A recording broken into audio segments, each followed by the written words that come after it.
François, 12 ans, est orphelin de père. Il vit ici à la gare d'Adjamé depuis plus de 2 ans. Il est brouettier bagagiste. Il se lève tôt tous les matins pour être le premier dans le marché.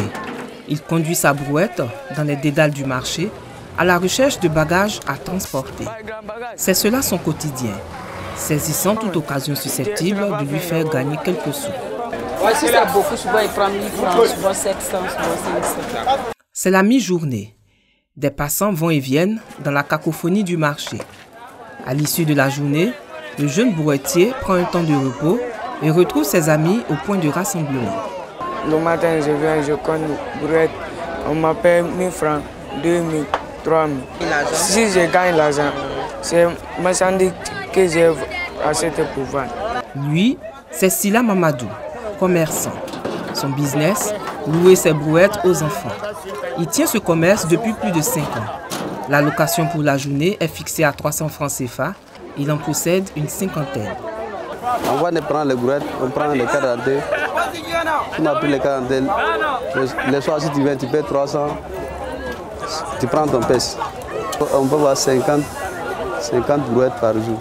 Il y a les jours, peut-être c'est 30. Il y a les jours, 50 là. 45 comme ça. Merci, c'est qui a gagné ça et là. Ça va un peu. Cette population infantile de la gare est constituée de mineurs de sexe masculin dans la grande majorité des cas dont l'âge varie entre 10 et 16 ans. Toutefois, en interrogeant ces enfants, il ressort que la famille, la pauvreté, la maltraitance, la guerre sont souvent à l'origine de leur départ dans la rue. Quand je travaille, c'est Adama Touré qui s'occupe de moi jusqu'à un peu pousser bourrette et laisser bourrette. Je suis venu au corridor et laisser corridor aussi. Alhamdoulilah, il gagne un peu 1000 francs. Bon, il gagne 1000 francs, souvent il gagne 500, souvent il gagne 1000 francs. Il doit dans le marché ici. Il n'a pas besoin. Des enfants d'à peine 15 ans qui sont déjà très actifs sexuellement. Pour eux, cet acte est l'ultime plaisir qu'ils peuvent s'offrir. Ici, 70% des filles ont été sexuellement exploitées selon les surveillants de la gare. Karim travaille la journée et le soir venu, partage le butin avec sa copine. On s'entraide et ainsi on gère nos quotidiens, raconte-t-il. Dans mon travail, au moins si je gagne au moins 3000, ça m'arrange. Là, quand même, ils mettent 2000 dans 4. Là, 1000 francs, ils mettent dans la main des femmes. Là, quand c'est débrouillé ça. Ça m'a frappé, ça m'a fait. Elle est enceinte. 15 ans. Tu fais quoi ici là? Je fais rien que ça. Je ne veux pas qu'elle ait travaillé dans l'état qu'elle est là. Non, moi je ne veux pas. C'est nous pour mes enfants qu'elle a, on ne doit pas juger ça. Dans la main à l'écart, c'est moi-même je grouille.